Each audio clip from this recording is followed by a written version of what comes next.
Hello दोस्तों, कैसे हो आप सभी। मैं स्टेशन मास्टर के आर सैनी के आर एजुकेशन पे आप सभी का स्वागत करता हूं। दोस्तों, हाल ही में एनटीपीसी का जो फाइनल रिजल्ट आया है और अब जो है कुछ ही दिनों में डॉक्यूमेंट्स वेरिफिकेशन होने वाला है। तो काफ़ी बच्चों की जो क्यूरीज थी कि सर क्या डॉक्यूमेंट्स वेरिफिकेशन कैसे होगा और क्या क्या डॉक्यूमेंट्स चाहिए होंगे। तो आज हम इसी बारे में विस्तार चर्चा करेंगे, क्या क्या डॉक्यूमेंट्स चाहिए और क्या क्या अपने को समस्या आ सकती है, और हमारा जब डॉक्यूमेंट्स वेरिफिकेशन हुआ था तो हमें क्या क्या समस्या आई थी और उनका क्या क्या निदान रहा। तो इस वीडियो में हम इस पे विस्तार चर्चा करेंगे और नोटिफिकेशन के अकॉर्डिंग अपन देखेंगे इसमें अपने को क्या क्या डॉक्यूमेंट्स चाहिए। तो दोस्तों, सबसे पहले चलते हैं अपन इसका जो एनटीपीसी का नोटिफिकेशन था 2019 का, उसके ऊपर। दोस्तों, आप सभी को जो है स्क्रीन पे आरआरबी एनटीपीसी का जो 2019 का है नोटिफिकेशन दिख रहा होगा। अपन इसको थोड़ा स्क्रॉल डाउन करते हैं तो वहाँ चलते हैं, देखते हैं अपने को क्या क्या डॉक्यूमेंट्स जो है डॉक्यूमेंट्स वेरिफिकेशन के लिए चाहिए। Verification of original documents and format of certificates. तो दोस्तों, अपने को जो है अपने जो 2 सेट बनाने हैं अपने को विद सेल्फ अटेस्टेड, मतलब सेल्फ अटेस्टेड की हुई कॉपी अपने को 2 सेट बनाने हैं। मैं कहूँगा आपको 1-2 एक्स्ट्रा ही कॉपी बनाए ताकि सही रहे, आगे कोई समस्या नहीं आए। तो ये अपने को 2 कॉपी बनानी है। देन उसके बाद में दोस्तों, आप सभी को जो है स्क्रीन पे आरआरबी एनटीपीसी का जो 2019 का है नोटिफिकेशन दिख रहा होगा। अपन इसको थोड़ा स्क्रॉल डाउन करते हैं तो वहाँ चलते हैं, देखते हैं अपने को क्या क्या डॉक्यूमेंट्स जो है डॉक्यूमेंट्स वेरिफिकेशन के लिए चाहिए। तो थोड़ा स्क्रॉल डाउन करते हैं इसको अपन। तो ये अपने 17 नंबर जो पॉइंट है, verification of documents and format certificates.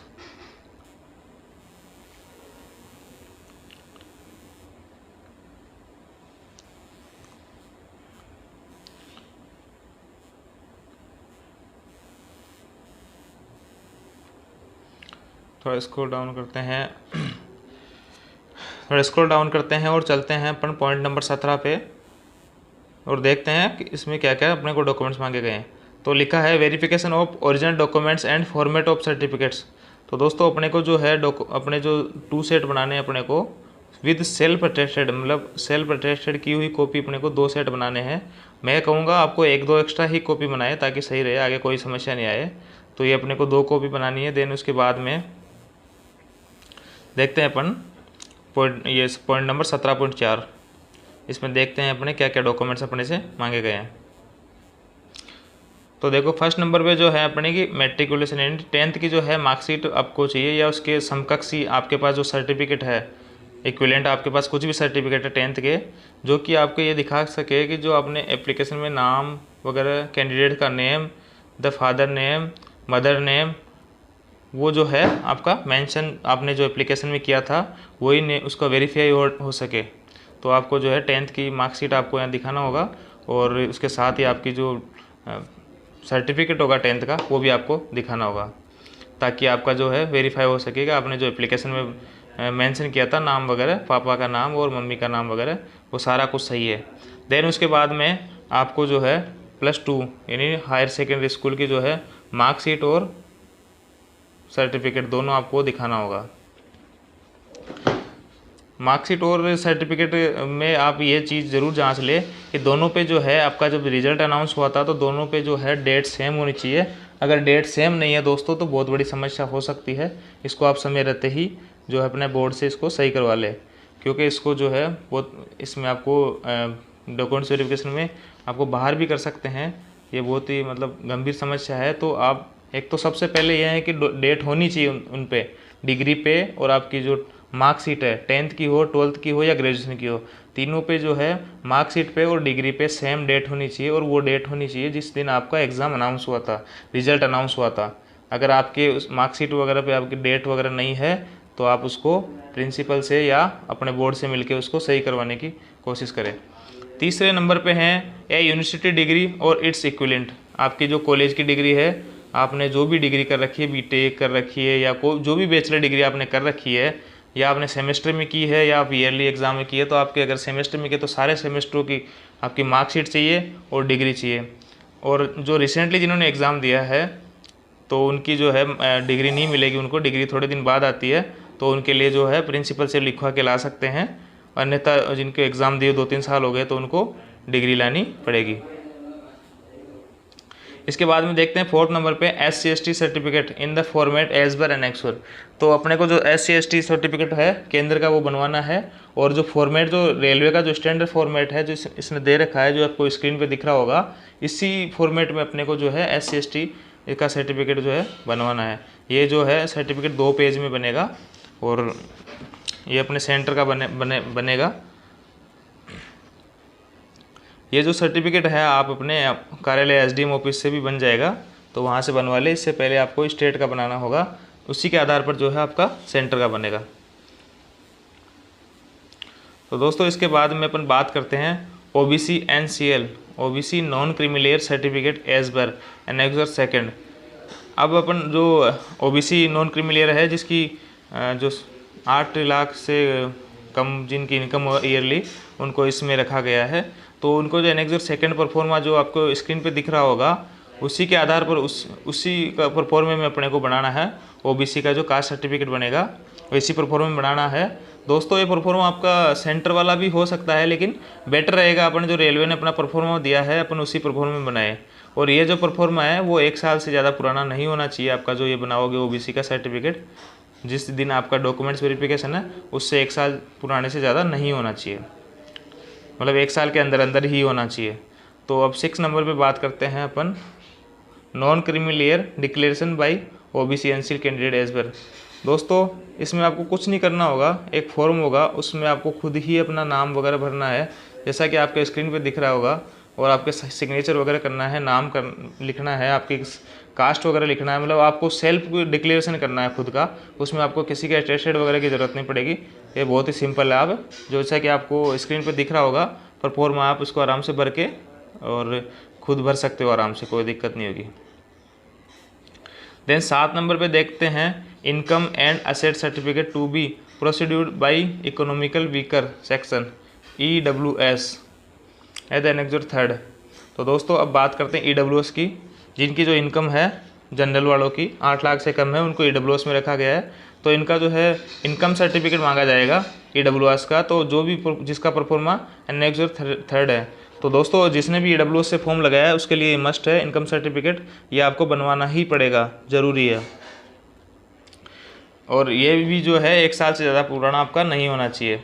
इसके बाद में बात करते हैं अपन 8 नंबर जो पॉइंट है income certificate for waiving examination fees of economical backward classes as per annexure 3A। दोस्तों जिन्होंने जो है फीस में रिबेट ली थी फॉर्म भरते टाइम, जिन्होंने अपने आप को EBC economical backward classes EBC में बताया था अपने आप को फीस में छूट पाने के लिए, तो उनको जो है EBC का जो है सर्टिफिकेट आपको जो कि एनेक्सर 3A का परफॉर्मा में आपको बनवाना ही पड़ेगा। अगर आप नहीं बनवा पाते हो तो आपको एग्ज़ाम से बाहर कर दिया जाएगा, आपको डॉक्यूमेंट्स वेरिफिकेशन से बाहर कर दिया जाएगा। ये बहुत ही मस्ट है दोस्तों। वहाँ पे आपने 250 रुपये बचाने के लिए या समथिंग 250 रुपये के करीब बचाने के लिए आपने EBC से अगर फॉर्म लगा दिया तो आपको ये मस्ट है, बनवाना ही पड़ेगा, अन्यथा आपको DV से बाहर कर दिया जाएगा। दोस्तों इसके बाद में देखते हैं अपन 9 नंबर जो पॉइंट है minority community declaration on non judicial stamp paper as per annexure 4। दोस्तों ये सभी के लिए नहीं होता, ये अल्पसंख्यक जो है अल्पसंख्यक समुदायों के लिए होता है। तो इसमें जो है एनेक्सर ये अपना 4 है, इसी के आधार पर अपने को ये बनाना है जो कि आपको स्क्रीन पर दिख रहा होगा। इसके बाद में है original discharge certificate for ex serviceman. Ex serviceman है तो उनका जो डिस्चार्ज उनको जब किया गया था उनका भी सर्टिफिकेट यहाँ पे आपको जमा कराना पड़ेगा डॉक्यूमेंट्स वेरिफिकेशन के अंदर। इसके बाद में आपका आता है 11 number medical certificate for persons with benchmark disability. तो देखो यहाँ पे दिव्यांग लोगों की भी पोस्टें हैं, तो जो अलग अलग कैटेगरी के दिव्यांग है तो उन सभी को जिस भी कैटेगरी का वो है जो उसको अलग अलग एनेक्सर दिए हुए हैं, तो जिस कैटेगरी में वो आता है उसको उसी परफॉर्मे में मेडिकल सर्टिफिकेट पेश करना होगा। इसके बाद में अपन बात करते हैं 12 नंबर जो पॉइंट है self declaration for ex serviceman as per annexure 7। दोस्तों जो एक्स सर्विसमैन है तो उनको जो सेल्फ डिक्लेरेशन बनना होगा, इसमें भी कुछ नहीं करना, उनको अपने सिग्नेचर वगैरह, नाम, पता, बैलेट वगैरह नंबर वगैरह और यही कुछ लिखना है। किसी अधिकारी की इसमें कोई आवश्यकता नहीं है, ये अपन स्वयं को भरना होता है। इसके बाद में देखते हैं अपन NOC from servicing employ with date of appointment from current employer. दोस्तों अगर आप ऑलरेडी कहीं पे जॉब करते हो, गवर्नमेंट या किसी लिमिटेड कंपनी में या गवर्नमेंट जॉब करते हो, तो आपको डॉक्यूमेंट्स वेरिफिकेशन कराते टाइम आपको एनओसी चाहिए, नो ऑब्जेक्शन सर्टिफिकेट। आप जहाँ पे काम कर रहे हो उस फर्म को या आप उस मतलब उसको आपको ऑब्जेक्शन नहीं होना चाहिए, तो आपको नो ऑब्जेक्शन सर्टिफिकेट आपको डॉक्यूमेंट्स वेरिफिकेशन वाले दिन आपको लाना पड़ेगा। इसके बाद में 14 नंबर जो है NOC from servicing defence personnel XSM with probable date of discharge. तो आपको जो ये है जो 14 नंबर जो पॉइंट है वो आर्मी वालों के लिए, डिफेंस वालों के लिए, उनके लिए जो एनओसी उनको दिलानी पड़ेगी प्रोबेबल डेट जब वो डिस्चार्ज हुए थे उस डेट की। 15 नंबर जो पॉइंट है गजेटेड नोटिफिकेशन एंड और any legal documents in case of format change of name as mention in para 1.6। अगर दोस्तों आपने पास्ट में कभी भी अपना नाम जो है चेंज करवाया है तो उसका भी जो आपको है एक परफॉर्मा जो कि पैरा 1.6 में दिया हुआ है वो आपको फॉर्मेट में आपको ये लीगल डॉक्यूमेंट जो है पेश करना होगा। इसके बाद में जो है अपन देखते हैं 17 number point self certification by the transgender candidate. जो ट्रांसजेंडर कैंडिडेट है उनको सेल्फ सर्टिफिकेशन देना पड़ेगा। इसके बाद में 18 नंबर जो पॉइंट है जम्मू कश्मीर के जो निवासी है उनके लिए लागू होता है ये, उन्हीं के लिए। अगर जम्मू कश्मीर का कोई बंदा है जैसे कि 94 से पहले वहाँ पे रह रहा है या जन्म हुआ है तो उसको वहाँ की सदस्यता दे दी गई थी, तो उसको अगर उसने रेलवे में फॉर्म भरा है कहीं से तो उसको ये डोमिसाइल सर्टिफिकेट उसको दिखाना पड़ेगा। दोस्तों 19 नंबर पॉइंट जो है certificate of eligibility issued by the government of India. तो गवर्नमेंट इंडिया ने जो है इश्यू कर रखी है जो एलिजिबिलिटी, उसका जो अपने को सर्टिफिकेट चाहिए। इसके बाद में 20 नंबर पॉइंट जो है दोस्तों, 20 नंबर जो पॉइंट है वो है degree of divorce judicial separation from the competent court of law as applicable and affidavit stating that the candidates have not remarried. तो इसके लिए अगर कोई जैसे किसी का डिवोर्स हो गया है या जुडिशियल सेपरेशन है तो उनको जो दस्तावेज है वो पेश करने होंगे, जो भी दस्तावेज डॉक्यूमेंट्स होंगे, और साथ ही ये भी दिखाना होगा कि उन्होंने अभी तक शादी नहीं की। इसके बाद में अगर किसी के हस्बैंड की डेथ हो गई, विडो से जिन्होंने फॉर्म लगाया तो उनको हस्बैंड के जो है डेथ सर्टिफिकेट भी यहाँ पे आपको उनको दिखाना होगा एंड और affidavit stating that candidate has not remarried. और साथ ही इसका भी एफिडेविट आपको लगाना होगा, एफिडेविट देना होगा कि आपने अभी तक दूसरी शादी नहीं की है। इसके बाद 22 नंबर जो पॉइंट है XSM कैंडिडेट वो secure civil employment after applying for this in should give self declaration to the concerned employer about the details of application against this CEN as soon as they join. The acknowledgement copy of this declaration along with NOC from the civil employer should be produced during documents verification. तो इसमें यही लिखा है दोस्तों, जो ex serviceman है कहीं पे जॉब वगैरह कर रहे हैं तो उनको जो है NOC नो ऑब्जेक्शन सर्टिफिकेट लेना होगा जहाँ पे वो काम कर रहे हैं डॉक्यूमेंट्स वेरिफिकेशन के अंदर। तो ये जो है मोटे मोटे जो सारे कुछ डॉक्यूमेंट्स है। साथ ही दोस्तों एक इम्पोर्टेंट जो डॉक्यूमेंट्स है वो आपका CBT फर्स्ट, CBT सेकेंड और CBT थर्ड जो कि आपका साइको का एग्ज़ाम हुआ था, इनके सबके जो एडमिट कार्ड है वो भी वहाँ पे चाहिए होंगे। तो ये भी आपके मस्ट है, एडमिट कार्ड भी आपको संभाल के रखना है, वो भी आपको डॉक्यूमेंट्स वेरिफिकेशन में चाहिए। साथ ही दोस्तों अब हम बात करते हैं कि जो क्या क्या समस्या इनमें आ सकती है। तो पहली समस्या है दोस्तों ये आ सकती है कि आपके जो फॉर्म में और आपके इसमें 10th और 10th की जो मार्कशीट है उसमें आपका नाम या फादर का नेम या मदर के नेम में मिसमैच हो। तो दोस्तों इसमें आपको डरने की कोई आवश्यकता नहीं है, आपको इसमें जो है एक एफिडेविट लग जाएगा, तो आपको इसमें डरने की बिल्कुल भी आवश्यकता नहीं, आप एफिडेविट लगा दोगे। और किसी को अगर एड्रेस वगैरह में चेंज हो गया हो, कुछ हो गया हो, तो एड्रेस वगैरह में चेंज हो गया तो उसके लिए भी आपको डरने की आवश्यकता नहीं है, उसके लिए भी आपका एफिडेविट लग जाएगा। देन उसके बाद में जैसे CBT फर्स्ट का, CBT सेकेंड का जो कि एडमिट कार्ड वहाँ मांगे गए हैं, मान लो अगर किसी खो जाते हैं तो उसमें आपको बिल्कुल डरने की आवश्यकता नहीं है, इसके लिए जो है आप एफिडेविट लगा दोगे। तो एफिडेविट जो है वो एकदम रामबाण इलाज है। लेकिन दोस्तों EBC जो कैंडिडेट है, इकोनॉमिकल बैकवर्ड जो कैंडिडेट है, जिन्होंने फॉर्म में रिबेट पाने के लिए अपना फॉर्म भर दिया था, उनको EBC का सर्टिफिकेट बनाना ही पड़ेगा, ये मस्ट है। और अगर उस टाइम पे पूरा किया है और आपका गलती से EBS हो गया, EBS में आपका टिक हो गया, तो उसके लिए आप जो है एफिडेविट लगा सकते हो। लेकिन अगर आपने जानबूझ के EBC में भरा है, इकोनॉमिकल बैकवर्ड कैंडिडेट में, तो आपको EBC का सर्टिफिकेट देना ही पड़ेगा, अन्यथा आपको जो है डॉक्यूमेंट्स वेरिफिकेशन से बाहर कर दिया जाएगा। साथ ही दोस्तों इसमें जो है आपको NOC चाहिए होगी और लगभग जो सारे ये डॉक्यूमेंट्स है।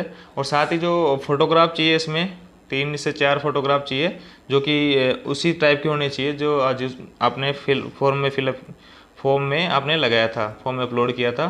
तो दोस्तों मैं तो कहता हूँ कि फ़ोटो जो है आप 5 से 10 फ़ोटो या ज़्यादा भी हो तो अपने साथ में रखें, क्योंकि फ़ोटो कब कहाँ ज़रूरत पड़ जाए। तो फ़ोटो जितनी हो सके 10-20 अपने पास में रखें और उसी टाइप की फ़ोटोज़ बनवाए जिस टाइप की आपने फॉर्म भरते टाइम अपलोड किया था। तो दोस्तों यही जो है मोटी जो है प्रॉब्लम्स और उनका सॉल्यूशन जो है मैंने आपको बताया है। इसके अलावा भी आपको अगर किसी भी प्रकार की कोई समस्या है डॉक्यूमेंट्स के बारे में तो आप प्लीज़ कमेंट ज़रूर करें, और वीडियो अगर अच्छा लगे आपको तो लाइक, शेयर एंड सब्सक्राइब करें। Thank you.